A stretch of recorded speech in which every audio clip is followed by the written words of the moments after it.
O título da aula de hoje são dois na verdade, hein? Temos o imperative case, que é o caso imperativo, no primeiro momento. Logo depois, vamos falar sobre o caso genitivo, genitive case, que é como expressamos a posse em inglês. Então, voltando aqui para o imperative, quando a gente precisa dar uma ordem em inglês, por exemplo, não fume, feche a porta, presta atenção. Em inglês, nós usamos exatamente desta maneira, pegando a ação. Não preciso colocar a pessoa, porque é diferente de quando você fala eu gosto, I like. Aqui não tem quem goste, aqui é feche, abra.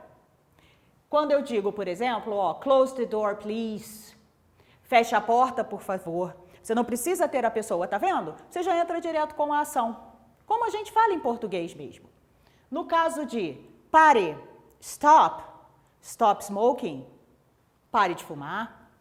E aqui, na negativa, olha como é que é simples. Eu simplesmente acrescento o do not no início e digo o que não deve ser feito. Dou a minha ordem. Por exemplo, escrever na parede. Eu estou dizendo para não escreva na parede. Ou seja, do not write on the wall. Se fosse para eu dizer justamente para não fechar a porta, do not close the door. Então, pessoal, eu queria aproveitar e reforçar essa questão do please, por favor. A gente está falando em dar uma ordem. Por exemplo, aqui, close the door, fecha a porta. É sempre de bom tom sermos educados e usarmos o por favor. Então, vou pedir para que vocês prestem bastante atenção. A gente usa isso em português e em inglês esse please é essencial, primordial, tá bom? E eu trouxe aqui, então, um meme que vocês veem toda hora nas redes sociais, na internet, que é o Keep Calm. Aqui, nesse meme, a gente tem uma demonstração de como o imperative case, o caso imperativo, é aplicado. Ou seja, ele está presente no nosso dia a dia, se bobear você vê toda hora. E agora você já sabe. Trata-se de um caso de imperativo. Keep calm, mantenha a calma.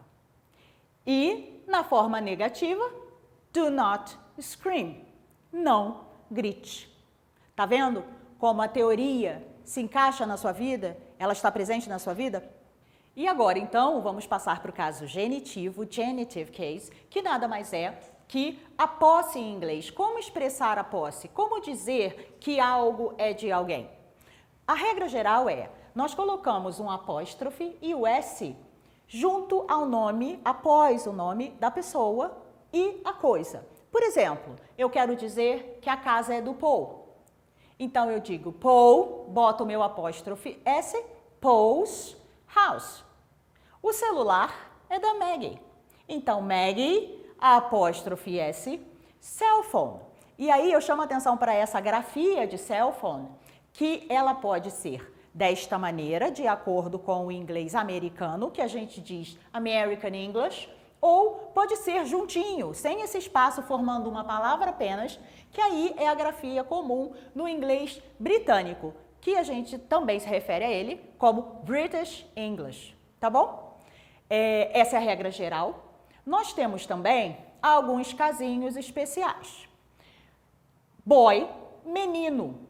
Se eu quero dizer que o livro é do menino, eu uso minha regrinha aqui, boys book, certinho. Mas e quando são 2, 3, plural? A palavra já termina em S. Como é que você vai fazer? Boys, ela já termina em S. Você vai simplesmente colocar o apóstrofe. Não precisa repetir o S aqui. Tudo bem? E tem um caso mais diferente ainda. Esse caso aqui aceita as duas formas. Vamos supor que você tenha um nome próprio. Um sobrenome, nesse caso aqui, Jones. Sobrenome de uma pessoa. E eu quero dizer que o carro é desta pessoa. Então, eu vou me referir a Jones car só com o apóstrofe, ou eu posso dobrar o Szinho e colocar car depois. E agora a gente vai ver o último caso dessa questão do possessivo em inglês, que é o que a gente chama de dupla posse. É quando eu tenho duas pessoas que possuem alguma coisa. Se eu usar desse jeito, eu quero dizer uma coisa. Se eu usar deste aqui de baixo, eu quero dizer outra. Ou seja, se eu tenho uma casa que pertence ao Paul e a Maggie, ou seja, a casa é dos dois, é tanto dele quanto dela, eu só vou usar o meu apóstrofe S no final do segundo nome.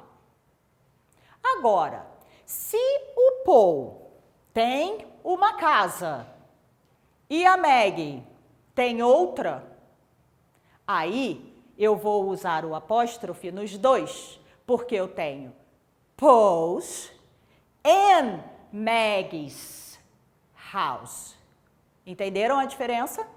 Atenção, apóstrofe S depois dos dois é dos dois. Apóstrofe S depois de cada um tem o seu. E é isso. Na aula de hoje, então, a gente visitou essas duas definições em inglês, a do caso imperativo e a do caso genitivo. Até a próxima. See you!